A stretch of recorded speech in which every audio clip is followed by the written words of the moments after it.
வாழ்க வையகம், வாழ்க வையகம், வாழ்க வளமுடன். ஆசான் அருட்தந்தை வேதாத்ரி மகரிஷி அவர்களின் திருவடியை வணங்கி அவருடைய இந்த வாழ்க்கை வரலாறை தொடர்ந்து பார்க்கலாம். மகரிஷி 2 தப்பு பண்ணிட்டாருன்னு நான் சொல்லியிருந்தேன் இல்லையா? அது என்னன்னா, அவருக்கு 22 வயசு இருக்கும்போது ஒரு திண்ண பள்ளிக்கூடத்தில் வேலை செஞ்சுட்டு இருந்தாராம். அப்போ அதில் ஒரு பையன், அவனுக்கு 8 வயசு இருக்குமா. அவன் சரியாகவே படிக்க மாட்டானான். எவ்வளோ சொன்னாராம், அவன் மண்டையில் ஏறவே இல்லையாம். அவரும் ரொம்ப பொறுமையாக எவ்வளோ சொல்லி சொல்லி பார்த்து அந்த பையன் சரியாக படிக்காமல் போகவே ஒரு நாள் என்ன பண்ணாராம், அவரை நல்லா அடிச்சிட்டாராம். அந்த பையனை அடித்த உடனே அந்த பையன், வேண்டாம் சார், வேண்டாம் சார், அடிக்காதீங்க சார், நான் நல்லா படிக்கிறேன் சார் அப்படின்னு சொல்லிட்டு ரொம்ப அழுதானான். அதை பார்த்த உடனே மகரிஷிக்கு ரொம்ப கஷ்டமாயிடுச்சான். அவர் கையில் இருந்த பெரம்பை தூக்கி போட்டுட்டு அவனை கட்டி பிடிச்சிக்கிட்டாராம். கொஞ்ச நேரத்துலேயே அவருக்கு கோவத்தால் நான் தான் என்ன செய்கிறேங்கிறதையே மறந்து அந்த பையனை அடிச்சிட்டோமே அப்படின்னு சொல்லி அவனை கட்டி பிடிச்சி அழுதாராம். சரிப்பா, இனிமேல் நான் அடிக்க மாட்டேன், நீ இனிமேல் நல்லா படிக்கணும், சரியா? நான் அவனுக்கு பொறுமையாக சொல்லி கொடுக்குறேன்னு சொல்லிட்டு அதுக்கப்புறமா அவனுக்கு பொறுமையாக சொல்லி கொடுத்தாராம். இதெல்லாம் மற்ற குழந்தைங்களும் பார்த்துட்டு இருந்துச்சுங்களாம். சரி, அன்னைக்கு அவருக்கு மனசே சரியில்லையாம். சீக்கிரமாகவே லீவ் போட்டுட்டு வீட்டுக்கு போயிட்டாராம், பர்மிஷன் கேட்டுட்டு. போயிட்டு நைட்டு சாப்பிட்டு தூங்கினாராம். ஆனால் அவருக்கு தூக்கமே வரலையாம், படுத்தாராம், தூக்கமே வரலையாம். இந்த ஸ்கூலில் நடந்த இந்த சம்பவமே அவரை திருப்பி திருப்பி நினச்சி மனசு ரொம்ப கஷ்டப்பட்டாருந்தான். என்னடா இது, நம்ம இந்த மாதிரி பண்ணிட்டோமே, ஏன் இந்த மாதிரி நம்ம இந்த பையனை அடித்தோம், எங்கேருந்து வந்தது இந்த கோவம், ஏன் இப்படி எனக்கு கோவம் வந்தது அப்படின்னு சொல்லி ரொம்ப மனசு வருத்தப்பட்டாராம். இனிமேல் எந்த குழந்தையுமே நம்ம அடிக்கக்கூடாது, எந்த குழந்தைய பார்த்தாலும் நம்ம அவங்களுக்கு அன்பு செலுத்தணும் அப்படின்னு சொல்லிட்டு நினச்சாராம். அதுக்கப்புறமா அவர் ஸ்கூலில் இருக்கிற பசங்க யார் மேலேயும் கோவப்பட மாட்டாராம். அவங்கள நல்லபடியாக பார்த்துக்கிட்டாராம், நல்லா சொல்லி கொடுத்தாராம். அவங்களுக்கும் இவர் மேலே ஒரு நல்ல மரியாதை இருந்துச்சு. அது அந்த சமயம் அவர் இனிமேல் யார் எந்த பசங்களையும் அடிக்க மாட்டேன்னு சொல்லி ஒரு உறுதி எடுத்தாரா. அதுக்கப்புறமா இன்னொரு சம்பவம் நடந்துச்சான். அது என்னன்னா, அவருக்கு 37 வயசு இருக்கும்போது ஒரு நாள் மார்கழி மாதம் குளிக்க போகும்போது, மார்கழி மாதம் எப்போயுமே தண்ணி ஜில்லுன்னு இருக்கும் இல்லையா?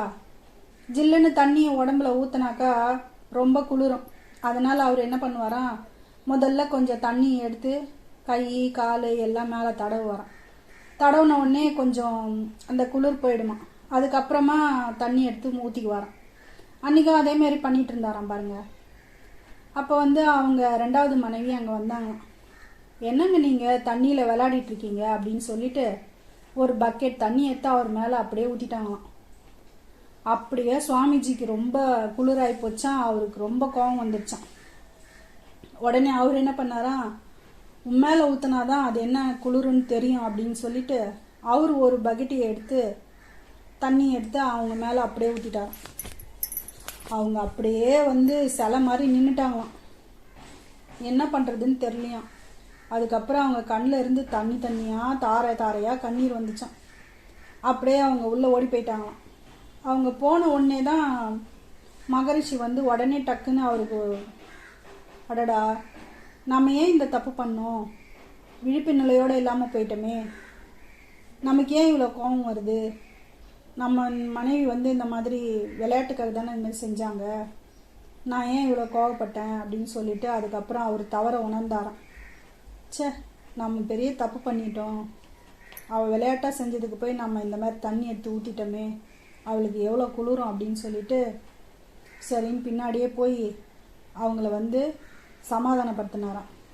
நான் செஞ்சது தப்பு தான் அப்படின்னு சொல்லிட்டு அவங்கள சமாதானப்படுத்தி அதுக்கப்புறமா அவர் சாப்பிட்டாராம்.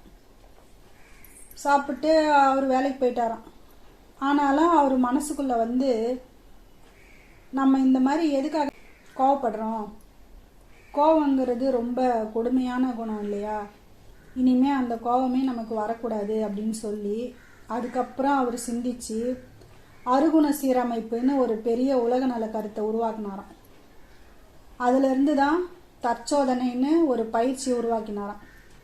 தவறு செய்கிறது எல்லா மனிதர்களுக்கும் இயல்பு தான். ஆனால் அதை பற்றி சிந்திக்காதவங்க அந்த தவறை வந்து மறுபடி செஞ்சுக்கிட்டே போகிறாங்களாம்.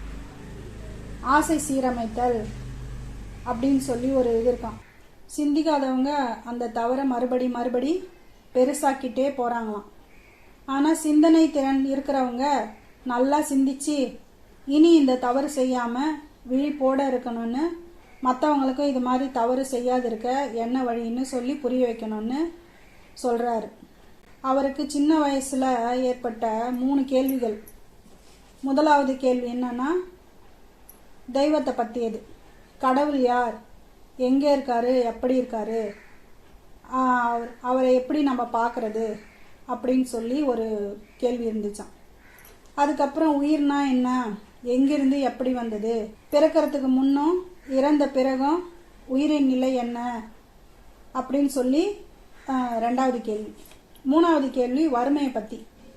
வறுமைன்னா என்ன, அது இயற்கையா செயற்கையா, அதை போக்க முடியுமா, அதுக்கு என்ன வழி செய்யறதுன்னு இந்த 3 கேள்விக்கும் அவர் ரொம்ப யோசிச்சு சிந்தனை பண்ணி அவரே 35 வயசுக்கு உள்ள தெளிவாக விளக்கம் கண்டுபிடிச்சிட்டாராம். அது மட்டும் இல்லை, எந்த பொருளையும் இருக்கிறது மெய்ப்பொருளாக இருக்கிறது தெய்வம்தான். அதனுடைய நுண்ணிய இயக்க ஆற்றலே விண் எனப்படும் ஆகாசம். ஆகாசத்தோட திரட்சி நிலைதான், திரட்சி வேறுபாடு தான் காற்று, நெருப்பு, நீர், நிலம்ங்கிற 4 பூதங்களும். இயற்கை நமக்கு எவ்வளவோ வளங்கள் தந்திருக்கு. மனிதன் தான் அவங்களோட சந்தோஷத்துக்காகவும் சௌகரியத்துக்காகவும் இயற்கைக்கு மாறாக பல தவறுகள் செய்து இயற்கை வளங்களை கெடுத்துட்டோம். அது மட்டுமல்ல, நிறைய பேர் உழைச்சி நேர்மையாகவும் உண்மையாகவும் வேலை செஞ்சு தன்னுடைய குடும்பத்துக்காகவும் தன்னுடைய சுற்றத்துக்காகவும் ஊருக்காகவும் உலகத்துக்காகவும்னு செயல்பட்டாக்கா இந்த உலகமே ரொம்ப சந்தோஷமாகவும் நிம்மதியாகவும் இருக்கும். ஆனால் அதை பற்றி நிறைய பேர் சிந்திக்கிறது கிடையாது. ரொம்ப சுயநலமாக தன் குடும்பம் மட்டும் நல்லா இருந்தால் போதும் அப்படின்னு நினைக்கிறாங்க. இந்த மாதிரி உழைப்பை பற்றியும் அறிவால் சிந்திச்சு எது நல்லது எது கெட்டதுன்னு சிந்திச்சு செயல்பட்டாக்கா எல்லோரும் மகிழ்ச்சியாக இருக்கலாம். சிலர் உணர்ந்து வாழறதால மகிழ்ச்சியாகவும் சிலர் உணராமல் வாழறதால தான் வறுமை துன்பம் வருது. அதற்கு சிந்திக்கணும். நிறைய சிந்திச்சு எது தவறு எது நல்லது அப்படின்னு சொல்லி அவங்க வந்து அதுக்காக தான் நான் அந்த அருகுண சீரமைப்பு, அகத்தாய்வு இதெல்லாம் கொடுத்துருக்கேன். ஆனால் அது நிறைய மக்கள்கிட்ட போய் சேரலை. நம்ம வந்து இதை கொஞ்சம் கொஞ்சமாக தான் உலகத்துக்கு கொண்டு போகணும். இதெல்லாம் நான் கண்டுபிடிச்சது. இனிமேல் இதை மக்களுக்கு நான் தெரியப்படுத்தி அவங்களையும் நல்வழிப்படுத்தணும். தனி மனிதன் வாழ்வும் சமுதாய வாழ்வும் மிகவும் இன்பமாக இருக்கும்னு, இதற்கெல்லாம் தனி மனிதன் ஒவ்வொருவரும் மாறும் காலம் வரும் என்னும் எதிர்பார்த்து கொண்டிருக்கிறோம். மாறும் காலம் வரும் என்று எதிர்பார்த்து கொண்டிருக்கிறோம் என்று நினைச்சாராம். அதுக்கப்புறம் அவருக்கு லுங்கி வியாபாரத்தில் நல்ல வருமானம் கிடைக்கவே போஸ்ட் ஆடிட் ஆஃபீஸ் வேலை செய்ய முடியலையாம். சரி, இனிமே இந்த வேலையை நம்ம செய்ய முடியாது. அவர் என்ன பண்ணாராம், சரி நமக்கு லுங்கி வியாபாரமே நல்லா போகுது, நமக்கு இந்த ஆடிட் ஆஃபீஸ் வேலை வேணாம் அப்படின்னு சொல்லி நம்ம எழுதி கொடுத்துடலாம் அப்படின்னு முடிவு பண்ணாராம். அந்த சமயத்தில் அவங்க ஆஃபீஸில் ஒரு நிகழ்ச்சி நடந்ததாம். என்னன்னா, அவரோட மேலதிகாரி என்ன பண்ணாராம், ஏதோ ஒரு தப்பான ஃபைலில் வந்து இவரை கையெழுத்து போட்டு அனுப்ப சொன்னாராம். இவர் என்ன பண்ணாராம், அதை என்னால் செய்ய முடியாது அப்படின்னு சொன்னாராம். அவர் என்ன சொன்னாராம், நான் உனக்கு மேலதிகாரி, நான் சொல்கிறது செய்கிறது தான் உன்னோட வேலை, நீ என்னை எதிர்த்து பேசுகிற வேலைலாம் வச்சுக்காத, நான் சொல்கிறத மட்டும் செய்ய அப்படின்னு சொன்னாராம். இவருக்கு வந்து கஷ்டமாக போச்சான். இவர் இந்த மாதிரி சரி இதுதான் சந்தர்ப்பம், இனிமேல் நம்ம வந்து இந்த வேலையில் நீடிக்க முடியாது, நம்ம மனசாட்சிக்கு துரோகம் பண்ணிவிட்டு நம்ம இந்த ஃபைலில் கையெழுத்து போட முடியாது அப்படின்னு சொல்லிட்டு அவர் என்ன பண்ணாரா, நேராக அவரோட இன்னொரு மேல் அதிகாரிகிட்ட போனாராம். போயிட்டு இந்த மாதிரி எனக்கு இந்த வேலை வேணாம், நான் வேலையை ராஜினாமா செய்கிறேன் அப்படின்னு சொல்லிட்டு ராஜினாமா கடிதம் எழுதி கொடுத்தாராம். அவருக்கு ரொம்ப அதிர்ச்சி ஆயிடுச்சான். எதுக்கு இப்போ திடீர்னு இந்த அரசாங்க வேலையை வேணான்னு சொல்கிறீங்க அப்படின்னு கேட்டாங்க. நான் வந்து லுங்கி வியாபாரம் தொடங்கியிருக்கிறேன் ஐயா, அதுவே எனக்கு வந்து நல்ல வருமானம் வருது, அதை நான் தொடர்ந்து நல்லபடியாக நடத்தணும்னு நினைக்கிறேன். இந்த வேலைக்கு வந்தால் என்னால் அந்த வேலையை பார்க்க முடியல, அதனால் நான் வந்து வேலையை ராஜினாமா பண்ணுறேன் அப்படின்னு சொன்னாராம். உனக்கு ஒன்று தெரியுமா, இந்த லெட்டரை பாருன்னு ஒரு கடிதத்தை எடுத்து கொடுத்தாராம். அவர் எடுத்து படித்தாராம். அதில் வந்து இவங்க ஆஃபீஸில் இவருக்கு இருக்கிற நல்ல பேரை வச்சு, இவருக்கு வந்து நல்லா படித்த சர்டிஃபிகேட் இல்லைனாலும் இவர் உயர்ந்த பதவிக்கு போகிறதுக்காக ஆஃபீஸில் உள்ள எல்லோரும் சேர்ந்து இவருக்காக சப்போர்ட் பண்ணி லெட்டரை எழுதி கொடுத்துட்டு மேல் இடத்துக்கு அனுப்பிச்சிருந்தாங்களாம். அங்கேருந்து இவருக்கு ப்ரமோஷன் லெட்டரும் வந்திருந்துதான். அதை காமிச்சாராம். பார்த்தியா, உனக்கு நீ வந்து இந்த ஆஃபீஸில் உயர்ந்த பதவிக்கு போகலாம் அப்படின்னு சொல்லிட்டு அந்த கடிதத்தில் இருந்துதான். அதனால் உன்னோட ராஜினாமா நான் ஏற்றுக்கல, நீ என்ன பண்ணுற 2 மாதம் லீவ் எடுத்துக்கோ, அதுக்கப்புறமா நல்லா யோசித்து மறுபடியும் வந்து இந்த வேலையில் சேரு அப்படின்னு சொன்னாராம். சரின்னு அவர் கிளம்பி வீட்டுக்கு போயிட்டாராம். போயிட்டு அவரால் வந்து நிம்மதியாக இருக்க முடியல ஆஃபீஸில் நடந்த விஷயத்த நினச்சி. அதனால என்ன பண்ணாராம், ஒரு லீவ் லெட்டர் எழுதி கொடுத்துட்டாராம். நான் வந்து 2 மாதத்துக்கு லீவ் எடுத்துக்கிறேன், நான் வரல அப்படின்னு சொல்லிட்டு. அப்புறமா அவங்க ஆஃபீஸில் என்ன பண்ணாங்களாம், முதல்ல ராஜினாமா லெட்டர் கொடுத்தாரு, 2வது லீவ் லெட்டர் கொடுக்கவே அவங்களுக்கு ரொம்ப சங்கடமாக இருந்துதான். சரி, இனிமே வந்து இவருக்கு வேலை செய்யறதுக்கு விருப்பம் இல்லாதப்போ நம்ம வந்து வற்புறுத்தக்கூடாது அப்படின்னு சொல்லிட்டு ராஜினாமாவை ஏற்றுக்கிட்டாங்களாம். அதுக்கப்புறமா அவர் என்ன பண்ணாராம், லுங்கி வியாபாரத்தையே நல்லா நடத்தினாராம். அவங்க தம்பியோடு சேர்ந்து அதுலேயே முழு கான்சன்ட்ரேஷன் பண்ணி நல்லா நடத்தினாராம். அதில் வந்த வருமானத்தில் இவருக்கு போதிய அளவு இவருக்கு எடுத்துக்கிட்டு மீதி வந்து கஷ்டப்படுறவங்களுக்கெல்லாம் வந்து உதவி பண்ணணும் அப்படின்னு எல்லாருக்கும் உதவி பண்ணுறதுக்கு கொடுத்தாராம். துன்பப்படுறவங்களுக்கு எல்லாம் இவரால் முடிஞ்ச உதவியை செஞ்சிட்டு இருந்தாராம். லுங்கி வியாபாரம் நல்லா போவே அந்த லுங்கியை வந்து இவங்க சென்னைக்கு குடுவாஞ்சேரியிலேருந்து சென்னைக்கு எடுத்துகிட்டு போகிறதுக்கு ட்ரெயினில் தான் எடுத்துகிட்டு போவாங்களாம் அவரும் அவன் தம்பியும். அவங்களுக்கு அந்த வசதி பத்தலையாம். சரி, நமக்கு ஒரு கார் வாங்கிக்கலாம் அப்படின்னு சொல்லி ஒரு செகண்ட் ஹேண்ட் கார் வாங்கி அதை ரிப்பேர் பண்ணி அந்த காரை இவங்க லுங்கி வியாபாரத்துக்காக யூஸ் பண்ணிட்டாங்களாம். அந்த ஒரு கார் இருந்துச்சான். அதுக்கப்புறமா சாய தொழிற்சாலையிலையும் நல்லா ஒரு வருமானம் வந்து தான். மறுபடியும் என்ன பண்ணாங்களாம், ஒரு கார் பத்தாதுன்னு இன்னொரு கார் வாங்கினாங்களாம். இன்னொரு கார் வாங்கி ஒரு காரை இவங்க சொந்த உபயோகத்துக்கு வச்சுக்கிட்டு இன்னொரு காரை வந்து ஊரில் இருக்கிறவங்க யாருக்கு என்ன கஷ்டம் வந்தாலும் அவங்க ஹாஸ்பிட்டல் போகணும்னா இல்லை வேறு ஏதாவது விஷயத்துக்கு போகணும்னாலும் அந்த காரை கொடுத்தாராம் அவங்கள யூஸ் பண்ணிக்க சொல்லி. எப்பயும் பெட்ரோல் போட்டு அந்த கார் ரெடியாக இருக்குமா. ராத்திரியில் திடீர்னு யாராவது இந்த மாதிரி பிரசவ வலி உடம்பு சரியில்லை அப்படின்னு சொன்னால் உடனே சென்னைக்கு போனோம்னா அந்த காரை வந்து கொடுக்கறதுக்காக ஒரு டிரைவர் போட்டு ரெடியாக வச்சுருந்தாராம். இவர்கிட்ட வேலை செஞ்சவங்க எல்லாருக்கும் நல்ல வருமானம், நல்ல போனஸு, அவங்க வீட்டில் கல்யாணம் நடந்தால் எது நடந்தாலும் அவங்களுக்கு வந்து உதவி பண்ணுவாராம். எல்லாம் நல்லா செஞ்சிட்டு இருந்தாங்களாம். இப்படியே வந்து வாழ்க்கை போயிட்டு இருந்துச்சான். ஒரு நாள் என்னாச்சான், இவரும் இவங்க ஃப்ரெண்டு ஒருத்தர் சொக்கலிங்கம்னு 2 பேரும் வந்து தண்டையார்பேட்டையில் பஸ்ஸுக்காக காத்துட்டு இருந்தாங்களாம்.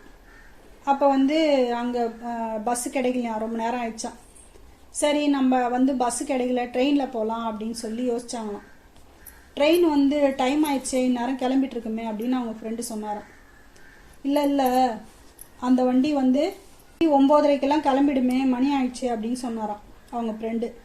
உடனே இவர் சொன்னாராம், இவர் என்ன நினச்சாருன்னா, நம்ம வந்து ஏதாவது நம்ம ஸ்ட்ராங்காக எண்ணத்தில் போட்டோம்னா அந்த எண்ணம் வந்து நிறைவேறும் அப்படின்னு சொல்லிட்டு இவர் அப்பயே எண்ணெய் ஆராய்ச்சி எல்லாம் இவர் தனியாக பண்ணியிருந்திருக்காராம். அதனால் இவர் என்ன நினச்சாராம், அந்த வண்டி இப்போ போயிருக்காதுன்னு இவர் மனசுக்குள்ளே நினச்சாராம். அதேமாரி இவங்க பிளாட்பாரத்துக்கு போனால் அந்த வண்டி அங்கே இருந்துச்சான். மணி 9:30 ஆயிடுச்சு, 9:30 மணிக்கு இந்த வண்டி எடுத்துருவாங்களே, ஏன் இன்னைக்கு இன்னும் இங்கே கிளம்பல வண்டி அப்படின்னு கேட்டாராம். வண்டி என்னமோ 9:30க்கு கிளம்புச்சு, ஆனால் என்னன்னு தெரில, எடுத்த உடனே கொஞ்ச நேரத்துலேயே ஏதோ டியூப் கட் ஆகி போச்சு ட்ரெயினில் அப்படின்னு வண்டி நின்று போச்சு அப்படின்னு அங்கேருந்தவங்க சொன்னாங்களாம். உடனே அப்படியான்னு சொல்லி இவங்க வண்டியில் ஏறிட்டாங்களாம். கொஞ்ச நேரத்தில் பைப்லாம் சரி பண்ணிவிட்டு, உடஞ்ச பைப்லாம் சரி பண்ணிவிட்டு இவங்க வண்டி கிளம்பிடுச்சான். அப்போ அவங்க ஃப்ரெண்டு கேட்டாராம், நீ எப்படி சொன்ன அந்த வண்டி போகாது, நிற்கும்னு நின்றுட்டுருக்கோம் அப்படின்னு சொல்லிட்டு, உனக்கு முன்னாடியே தெரியுமா இதை பற்றிலாம் அப்படின்னு சொன்னாராம். இல்லை, கொஞ்ச நாளாகவே நான் வந்து எண்ணம் ஆராய்தல்ன்ற ஆராய்ச்சி பண்ணிகிட்ருக்கேன். அதில் வந்து நம்ம ஏதாவது ஒரு எண்ணத்தை ஸ்ட்ராங்காக நம்ம இது நடக்கணும்னு சொன்னால் அது நடக்குது. அது மாதிரி தான் இன்றைக்கும் நடந்திருக்கு. நான் நினச்சேன் இந்த வண்டி போகாதுன்ட்டு அது மாதிரி போகலை அப்படின்னு சொன்னாராம். அப்படியா, ரொம்ப நல்ல விஷயமாச்சேன்னு சொன்னாராம். ஆனால் மகரிஷிக்கு வந்து இது கஷ்டமாக இருந்துதான். இல்லை, இனிமே நான் இதை வந்து தவறான எதுக்கும் பயன்படுத்த மாட்டேன் அப்படின்னு சொன்னாராம். இதில் என்ன தவறு இருக்குதுன்னு கேட்டாராம். நம்ம 2 பேருக்காக இந்த வண்டி நிற்கணும்னு நினச்சேன்னா அது தப்பு இல்லையா? ஏற்கனவே அதில் இருக்கிற 1500 பேர் இந்த வண்டி கரெக்டான டைமுக்கு கிளம்பாததால் எவ்வளோ கஷ்டப்பட்டிருப்பாங்க வேக்காட்லலாம். அதனால நான் நினச்சது தவறு. இனிமேல் நான் எந்த எண்ணத்தையும் நல்ல எண்ணத்தை மட்டும்தான் சிந்திப்பேன். இந்தமாரி தவறான மற்றவங்களுக்கு துன்பம் கொடுக்குற இந்த தவறான இதெல்லாம் நான் நினைக்க மாட்டேன் அப்படின்னு சொல்லிட்டு அன்னைக்கு உறுதி எடுத்தாராம். அதே மாதிரி இதை மற்றவங்களுக்கும் நான் வந்து சொல்ல போகிறேன். எதுவுமே நம்ம நல்லதாக நினச்சோம்னா இந்த வந்து நல்லதே நடக்கும் அப்படின்னு அவர் சொன்னாராம். அதுக்கப்புறம் மகரிஷி வாழ்க்கையில் என்ன நடந்ததுன்னு அடுத்த வீடியோவில் பார்க்கலாம்.